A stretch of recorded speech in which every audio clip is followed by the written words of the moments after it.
Welcome to the Growing in Grace podcast, where you can listen in on some casual conversation about the good news of Jesus without all of the inconsistent religious double talk. If you've ever struggled with feelings of hopelessness, guilt, and despair, or wondered if you're really right with God, it's time to discover the true freedom that comes with the gospel of unlimited and overflowing grace. Wow, another week went by pretty quickly. Growing in Grace podcast here, a weekly podcast revolving around the unconditional love and perfect grace of Jesus Christ. I'm the Cap, Mike Kapler, Breeze Man over there, Joel Breezicky, who actually is personal friends with the Muffin Man. He knows him. A lot of people say they know the Muffin Man, or they'll ask if you know the Muffin Man. Joel actually knows him. I know him so well that he moved. He's no longer on Drury Lane, and I know where he lives, but I'm not telling anybody.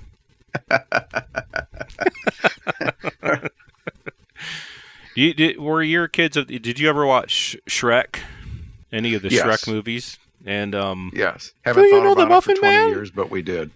Do you know the Muffin Man? The Muffin Man? The Muffin Man? Who lives on Drury Lane? Oh yeah, that's one of those guilty pleasures that, you know, since my kids watched those movies, I got to watch those movies too. There were some good ones. I mean, probably a fond memory I've got is, I think it was her second movie. Her daughter was pretty small when The Lion King came out. And so me and her went to that in the theater. Oh yeah, that was a good one. And I you know, to me that was really one of the great Disney movies. Yeah, that's a great one. There are some good ones out there, but the Muffin Man is not somebody I actually know. I have to admit I was lying. I was bearing false witness. You were bearing false witness against me, and you really shouldn't do that. And then I went along with it. Well, I was just saying what somebody told me. So, well, you shall not be a talebearer among your people. Did you not know that? Did you not know that the law says that? You know that? In Leviticus? I've never bared my tail since high school. Leviticus 19:16. You shall not go around as a slanderer, or the New King James says, as a talebearer among your people. So there's that. That means false gossip, right? Yeah, that means that you are not following the law. But that's not the moral law, right? Well, isn't that a moral thing, though? Wouldn't that be a moral thing? Let's talk about this, because we've spent a lot of time talking about the law of Moses and, you know, the covenant that the Jews have been under. And we talk a lot about what Paul says about how that law, how that ministry became obsolete, is no longer in place. It was only in place, again, for the Jewish people, not for non-Jewish people. So a very, very small percentage of the world was even under that law while it was in effect hundreds of years before Christ, and came to an end at the cross and resurrection of Jesus. Now, if you're somebody out there, and we always have new people tuning in, can I say tuning? They listen and they hear some of this stuff, and they're kind of transitioning a little bit from some of the legalistic muck and all of that stuff, and have come into a better understanding of God's grace. And they might listen to us for 3 months, Joel, and then they'll go back to their legalistic pastor, and in 10 minutes he'll have them back under bondage again, trying to claim that we're lunatics because we're encouraging people to go out and steal and murder and whatever. And to those people, I would tell them, leave your dial set right here if they're tuned in to us. Yeah, don't go back. Keep your dial set right here. Don't change the channel. So, with that in mind, let's talk about this a little bit, because even though most of us, almost all of us today, are really generally unfamiliar with the Mosaic law. We know a few things. We've got a few headlines we've heard about, but we generally aren't familiar with it, don't really understand it for the most part. And yet, when we say some of the things we say here on the Growing in Grace podcast, you know, some of the traditionalists out there in the world of church buildings, they will just think that we're off the deep end. There's too much grace. You got to have a balance. And even though they know very little about the Mosaic law, they still want to tout it. Right. Only a very small portion of it, mind you, but still they'll tout little bits and pieces of it, like the Ten Commandments, for example. Love your neighbor as yourself. Love the Lord your God with all your heart, mind, soul, and strength, and a few other ones that are pretty popular out there. Obey your parents, things like that. Now, if you didn't obey your parents, guess what the result of that was under the law? Death. Mm-hmm. So we tout some of these things, but then we don't apply the consequences if somebody doesn't follow them. Or, you're probably familiar with the woman who is caught in the act of adultery, where Jesus kind of got her out of that. She was issued a death sentence by those with stones in their hand because that's what the law said to do. She was caught in the act. She should die. The law says so. What do you say, Jesus? So you see, there's also not only the drive from the church world, the traditional church world, legalistic world, this drive to try to get people to follow rules and regulations, but they seldom apply the punishments in the way that the law would. Right. Even picking up sticks on a Sabbath, weekly Sabbath, guy gets caught, he should die. It's pretty harsh, right? So with this in mind, Joel, when we talk about the law, what are we talking about? Because seminaries and so forth, Bible colleges, whatever, they've kind of divided the law up. Generally, it's usually like in three different categories. You've got the moral laws, the ceremonial laws, sacrificial laws. And they'll tell you that the moral laws haven't been done away with. And what God wrote on, engraved on the Ten Commandments, on the stones with the 10, those haven't come to an end. But it's just the ceremonial laws. It's those sacrificial laws. But it was all one law. Mm-hmm. It is men who has tried to divide these up and pick and choose. When God said quite frequently, nobody should pick and choose. You can't add anything to this law. The law was the law. It was written in stone. God engraved the 10. And by the way, he also required that the rest of the law, over 600 plus rules, commandments, and statutes, that they also be written on stone. God carved the 10, and then the Jews had to write the rest on big stone tablets before entering the promised land. So it was all one law. It wasn't divided up. And you couldn't say that we're going to add something to the law, nor could you say we're going to take something away from it. The law was the law. But that's what the church world does. And they'll just pick a very small sliver of a percentage to focus on.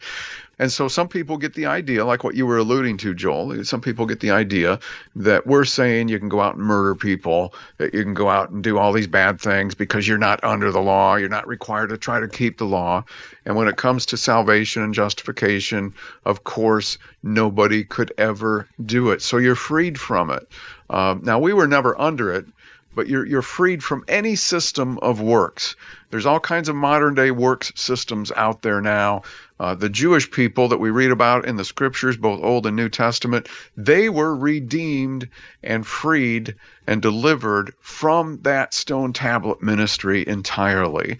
We have also been delivered from anything that might remotely resemble something like that. Mm-hmm. And so I want to get Joel in here, but we're talking some of this stuff out to try and help people understand some of the things that we say, because it's important, because Paul talked a lot about it, that the law caused sin to increase, that it was the strength of sin, there's just that it was the ministry of death and condemnation, and was replaced. It once had glory, but no longer does, and was replaced with a better ministry, a more superior ministry of the Spirit. Yeah. You know how... Are you still there? You didn't fall asleep on my sermon there, did you? I just woke up right at the end, and so if I repeat anything that you just said, it's because that, and and speaking of repeating things, people have a pet parrot, and they teach it to say things, and so they'll say something, and then the parrot will repeat it, and that's where we get the word, they're just parroting something, and hey, that's pretty good. That's pretty good. Was that your parrot, or was that you? I know you don't have a parrot, so it must have been pretty you. Pretty girl. And that right there if people say that, well, we're not under the ceremonial law and the other law, we're under the moral law. Those who break up the law into different sections, they are just parroting what they have been taught, because nowhere in the Old Testament or New Testament scriptures does it say that just part of the law was done away with, but the Ten Commandments or the moral law remains. There's nowhere that it says any such thing. And when Paul was talking about the law being the ministry of death and condemnation, he was saying that it was written and engraved on stones, just like what you were saying, written and engraved. And so we know that the law, the Ten Commandments, were engraved by the finger of God on 2 stone tablets. And as you were saying, I think, is it Deuteronomy 27, I think, at the end, where God commanded the people to write the rest of the laws on stones? Yes, that's where you'll find it, right before they were getting ready to go into the promised land. That's right. Yeah, so every single law, all 613, are on stones, and they're not to be broken up. When it's just crazy to think that when Jesus died, well, the Ten Commandments remained, but the rest of them didn't. And I even get to thinking about the one that says, "Love your neighbor as you shall love your neighbor as yourself." That's one of the 2 laws that Jesus said, on these 2 hang the law and the prophets. The one, you shall love the Lord your God with all your heart, soul, mind, and strength, and you shall love your neighbor as yourself. Believe it or not, those are actually laws from the law of Moses that we are not under.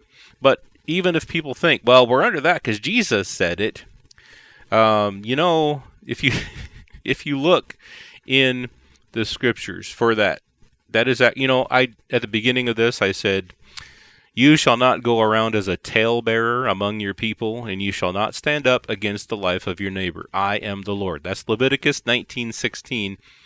It's the very next verse that says, it's 2 verses later. You shall not take vengeance or bear a grudge against the sons of your own people, but you shall love your neighbor as yourself. Leviticus 19:18. So we're under that law, apparently, but everything else around that, we could just throw it out.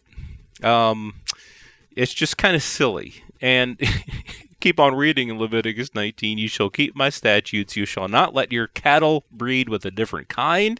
You shall not sow your field with 2 kinds of seed, nor shall you wear a garment of cloth made of 2 kinds of material. So if you've got clothes that have 2 different kinds of material, I think one version says, nor shall a garment of mixed linen and wool come upon you.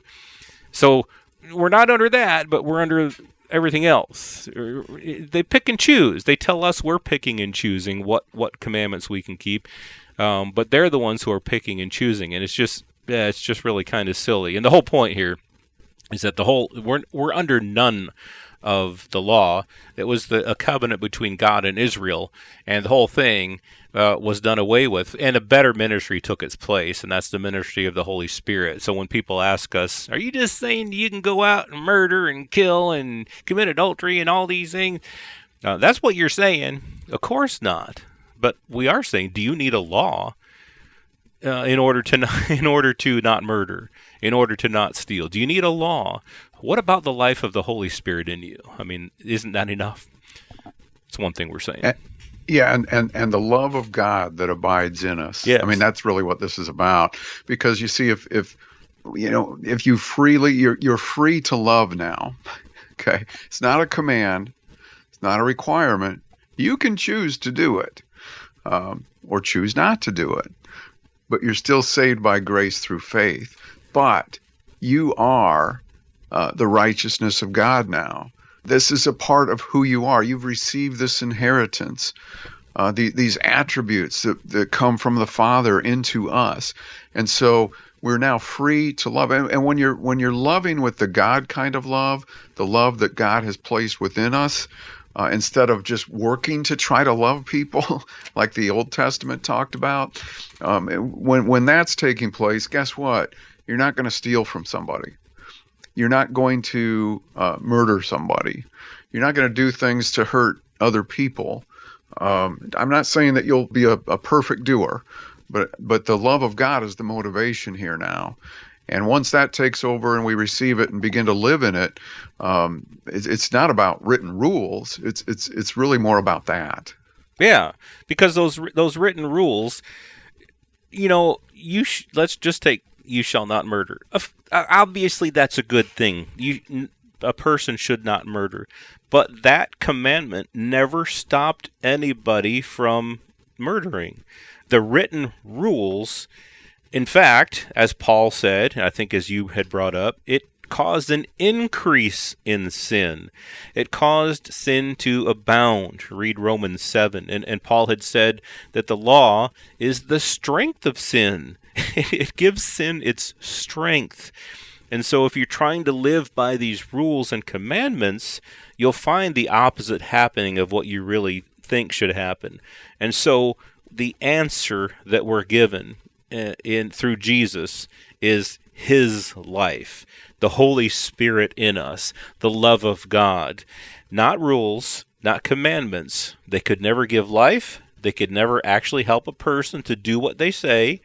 And instead, we're given the Holy Spirit who produces fruit in and through us. It's fruit that we bear, but it's His fruit.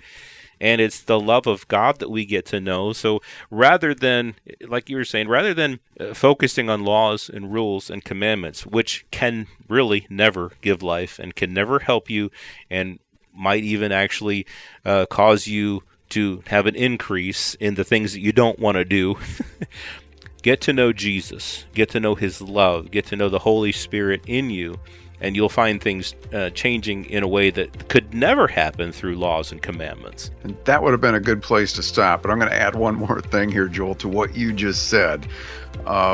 Any religion, of the many thousands and thousands of them that are out there, anybody can attempt to be a rule keeper. Okay? The difference, as Joel just said, is Jesus, getting to know Him, the power of His resurrection, the love that He has for you, and then in turn, sharing that love, demonstrating that love yourself, His love to others. This has been Growing in Grace with Mike Kapler and Joel Brieseke, heard online through various internet sources around the world each week. Access past programs by visiting growingingrace.org. Share it with a friend and listen again next week for more Growing in Grace.